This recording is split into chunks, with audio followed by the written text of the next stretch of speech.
Humans used the genetic variability of early dogs to breed for specific characteristics. Intelligent and confident dogs were bred together to produce sheepdogs. Today, the heading dog can hunt in a pack the way its ancestors did. It instinctively rounds up its prey animal. Its uncanny ability to stare down the sheep is like its wolf ancestor. But generations of selective breeding means these dogs will only hunt. They won't kill. But some breeds have strayed far from their original purpose and clearly would not survive without us. Brenda Heinsohn owns a most unusual dog. When Brenda's daughter was born allergic to dog hair, she searched for a dog that wouldn't trigger reactions. They discovered the Xolo, or Mexican hairless dog. No one knows when this hairless mutation first occurred, but it's thought the breed originated in the warm climate of northern Africa. But extreme artificial selection has its downsides. Associated with the hairless gene is a lack of the premolar teeth. And you also will see either very stunted or a total absence of the canine teeth. Also, and it doesn't pose any problem for them because they eat just as well. I mean, they don't have a problem with food.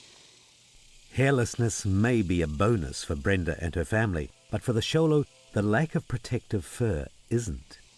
Too much sun and he will get sunburnt. If you leave him exposed to the sun too long, just like with a person, they can be prone to skin cancer. You have to be very careful with that. Like hairless dogs, we humans are also prone to sunburn, which can lead to skin cancer, another type of cell mutation. Probably one of the most well-known is UV irradiation from the sunlight. Everybody knows you expose yourself too much to the sunlight, you may get cancer because it will change the DNA, the genetic makeup of the skin cells. So each cell has a little blueprint. So if you change that, you get uncontrolled growth, which is basically cancer.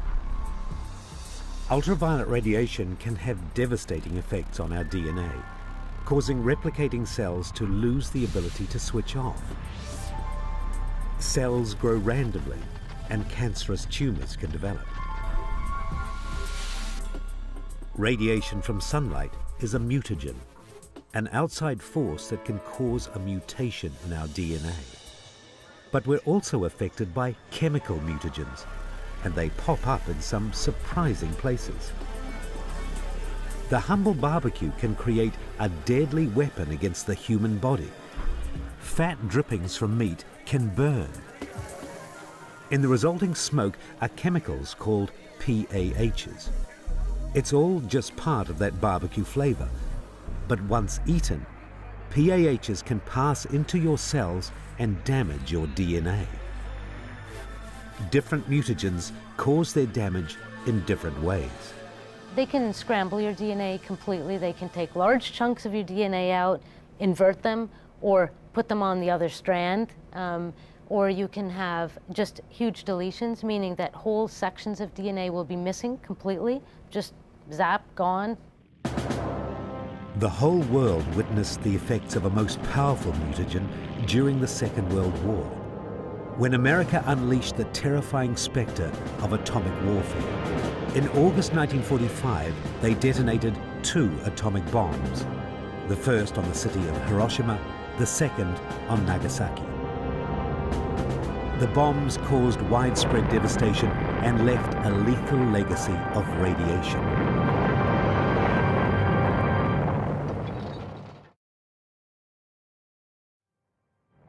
After the atomic bomb, it was noticed that there were many defects that were inherited in the offspring of the survivors. And so a lot of research started in trying to determine how radiation affected DNA and how strongly it affected DNA. When Watson and Crick discovered the structure of DNA in 1953, The science of genetics was coming of age. We now knew that all genes were made up of a series of 3-letter codes, and that even one tiny error in the code could cause a mutation.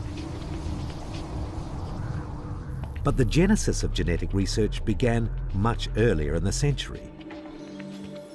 One of its unsung heroes is the humble fruit fly. Fruit flies have been critical to genetic research for almost 100 years now. And the real reasons behind it is that fruit flies are excellent model organisms. They're really easy to grow in the laboratory. They don't have many diseases. They're very robust, so it's quite difficult to make fruit flies sick. So we can produce mutations in fruit flies, and the fruit flies will still survive. Another good reason for using fruit flies is that they only have 4 chromosomes, which makes analysing their genetics very, very easy. Early in the 20th century, Thomas Morgan bred fruit flies to track how certain characteristics could be passed on from generation to generation. Long before the discovery of the structure of DNA, his research on fruit flies proved that our genes are contained in chromosomes within every living cell. Later, people added to this original knowledge, so that in genetic research, the fruit fly became the most studied living creature of all time. But one of the fantastic things about fruit flies is that they're very, very cheap to work with. And that meant that they were tended to be given to students. So there was a young community of researchers, and they had a philosophy that everything should be shared amongst them.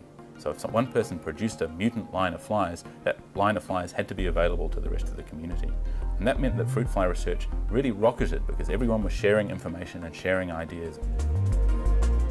More recently, scientists have discovered a group of genes which determine body shape and body pattern. If you alter these genes in fruit flies, you get some very interesting mutations, such as stumpy wings, curly wings, and even legs coming out of the head in place of antennae. But does any of this research relate to human beings? We find the same genes which are doing similar jobs in fruit flies are doing the same jobs in humans.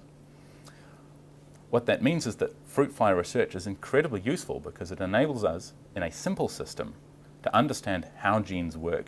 Once we have that information from a simple organism, we can try and use that to understand what's happening in more complex organisms like humans. Using fruit flies, scientists have just found that a so-called chaperone protein may be able to hide or paper over small mutations in the gene code. It's a discovery that has major implications. Over the generations, a family of flies can accumulate many mutations that are hidden harmlessly away. When this protein is working, these mutations never see the light of day. But if it stops doing its job, then mutations that were invisible suddenly appear. And you find that the fruit fly strain that you've been looking at actually has a mutation you never knew about. And this is incredibly important for evolutionary research because it means that organisms can build up inside their own genes a degree of variation which is never seen in the environment. But under stressful circumstances, a change in the environment, change in temperature, those mutations can pop out, appear in the environment, and perhaps be selected by natural selection. If the study of genetics was a major motion picture, then the fruit fly would take the leading role. But to learn more about human genetics, scientists have turned to animals that are a little closer to us on the evolutionary tree. Mice are fast becoming the new superheroes of genetic research. At Baylor College of Medicine in Houston, Texas, geneticist Monica Justice is researching mutation in mice. Monica's work involves studying genetic diseases in mouse populations with the goal of applying that knowledge to the same diseases in humans. Monica and her team use a powerful chemical mutagen to cause mutations in her mouse population which mimic similar conditions in humans. They introduce this chemical mutagen directly into mouse sperm cells. From the offspring, she identifies mutant mice that show signs of a health defect. She then breeds these mutants to create whole families of mice with the same condition. Right now, I have approximately 30,000 mice. And these mice all have different mutations. So some of the mutations cause birth defects. Some of them cause changes in their skin or coat. The mice have almost the same profile of genetic diseases as you would find in the human population.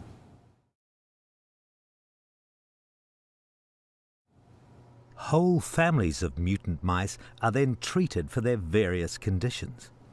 And that's one of the advantages of mice over humans.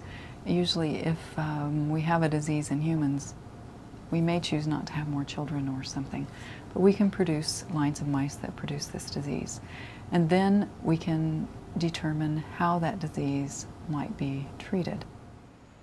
Research in this area has highlighted new knowledge about genetic diseases. So if you take a disease such as osteoporosis, you might predict that this certain gene causes osteoporosis, and in fact it might. But what we're learning is that this gene can cause osteoporosis if mutated, but so can another gene on this chromosome, and a different gene on this chromosome, and yet another gene. So we're finding that mutations in many different genes could contribute to a single disease. Across the street at the MD Anderson Cancer Center, researchers are creating mouse mutations in different ways. They're targeting individual genes and altering them with pinpoint accuracy.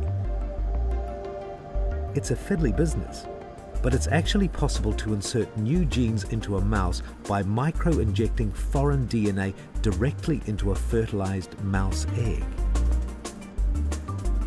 So you have a very, very fine needle, and that pierces the egg and goes into the nucleus, and a solution of DNA is pumped in. Then you can transfer them back into a surrogate mother, and she'll give birth to babies. And some of those babies will have incorporated this DNA into their genomes. Then we can breed these mice and see in the progeny of these animals that carry this DNA, what is the impact of this gene on the animal. It's incredible that within only 50 years of discovering the structure of DNA, we now have the tools to cut and paste it so precisely. Richard's latest research is on human ovarian cancer. This is a very serious cancer for women. It's usually detected very late. And because it's detected very late, the treatment options are not great. So we decided to use our technologies to model this disease in mice. The team is targeting a mutant gene that's strongly associated with ovarian cancer. They've even constructed this mutant gene in the lab. The next step is to insert the mutant gene into developing mouse embryos.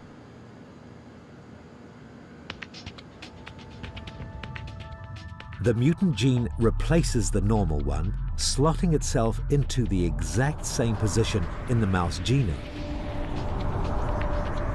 The results are preliminary, but they think that normally this gene regulates cell division, and so the mutant version may cause cells to divide abnormally. So this is interesting to us because cancer is really abnormal cell proliferation. Further tests suggest that this mutant gene may also play a part in other forms of cancer. So these are very basic steps, very basic findings, and we're hoping by pursuing this gene and creating other models in mice of ovarian cancer that we can contribute to the therapies that might be used for this very serious cancer. Molecular biology works on such a minute scale that it's difficult to keep track of which mice are carrying which mutations. After all, these genetic changes are taking place on a scale that's invisible to the human eye. So researchers